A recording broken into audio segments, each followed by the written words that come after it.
That is amazing technique to learn different things। ਇਹ ਮੁxtਲਫ ਚੀਜ਼ਾਂ ਨੂੰ ਸਿੱਖਣ ਦੀ ਇੱਕ ਅਮੇਜ਼ਿੰਗ ਟੈਕਨੀਕ ਆ। That is amazing technique to learn different things। ਮੁxtਲਫ ਚੀਜ਼ਾਂ ਨੂੰ ਸਿੱਖਣ ਦੀ ਇੱਕ ਅਮੇਜ਼ਿੰਗ ਤਹਰੀਕ ਆ ਕਿ ਮੁxtਲਫ ਚੀਜ਼ਾਂ ਨੂੰ ਕਿਸ ਤਰ੍ਹਾਂ ਸਿੱਖਿਆ ਜਾ ਸਕਦਾ।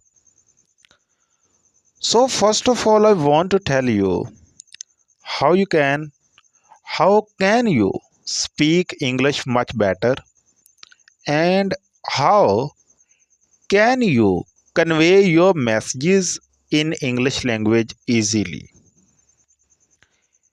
If you have few words about English language, English ज़बान के मतलब आपके पास चंद अल्फाज हैं, you can speak English much betterly if you try, because everything consists on trying।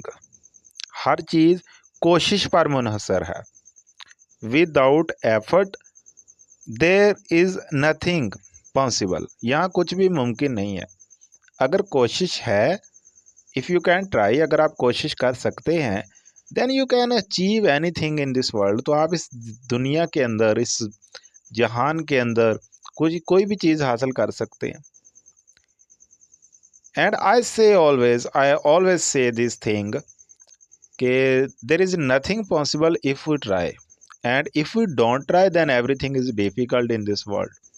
अगर तुसी कोशिश नहीं करते फिर हर चीज़ ही मुश्किल है इस जहान दे अंदर, लेकिन अगर कोशिश की जाए तो हर चीज़ आसान है। If we try then everything is possible, everything is different for you, and everything is waiting for you. हर चीज़ आपके लिए इंतज़ार कर रही है अगर आप कोशिश करने वाले हैं। तो इसलिए कोशिश कीजिए। जैसे भी आपके पास वर्ड हैं, don't matter words, you have to speak. आपको जस्ट बोलना है, जस्ट ट्राई टू स्पीक। बस कोशिश करें बोलने की, slowly, because nothing is possible fastly. Fastly में चीज़ें दरहम बरहम हो जाती हैं, स्कैटर हो जाती हैं, बिखर जाती हैं। लेकिन चीज़ों को बिखरने ना दें, बल्कि चीज़ों को समझें।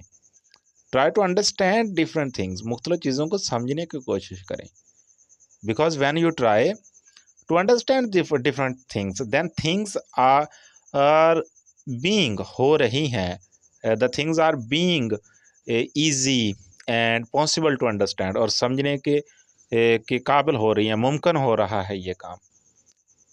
इसलिए हमेशा कोशिश कीजिए। हर चीज़ कोशिश पर मुनहसर होती है। आपके पास जैसे भी वर्ड है, मिसाल के तौर पर आपके पास वर्ड है आउट, तो आप कह सकते हैं ना, लेट मी गो आउट, मुझे बाहर जाने दो। यानी नेट पर तलाश कीजिए बाहर के सेंस में आप कैसे इस्तेमाल कर सकते हैं इसको। तो लेट मी गो आउट, मुझे बाहर। और अगर आप ये कह दें कि आप आउट हो गए, आप ये भी कह सकते हैं आई आउट।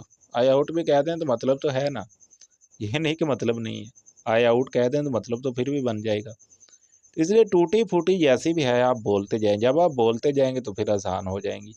फिर आस्ता आस्ता आस्ता आस्ता आप बोलना स्टार्ट कर देंगे। जब आपको बोलना आ जाएगा तो फिर तो काम ही कोई नहीं। इंग्लिश ज़बान तो चुटकियों का काम है Sahib.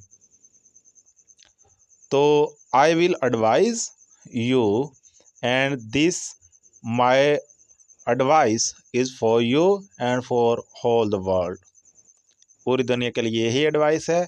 You have to speak, don't be shameful, don't be afraid from English language.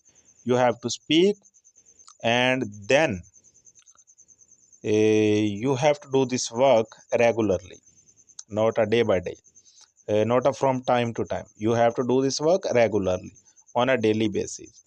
You have to do this, then you will gain a lot of things in English language.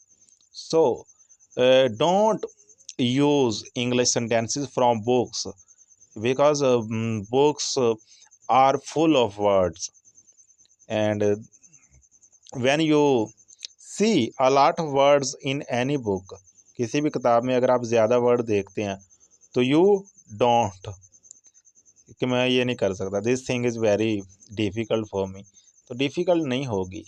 जब आप अपने जो आपके पास लफ्ज़ हैं जब उनका इस्तेमाल करेंगे तो फिर आहिस्ता आहिस्ता आहिस्ता आहिस्ता बहुत देर बाद आपको किताबों की ज़रूरत है, आपको फ़ौरी किताबों की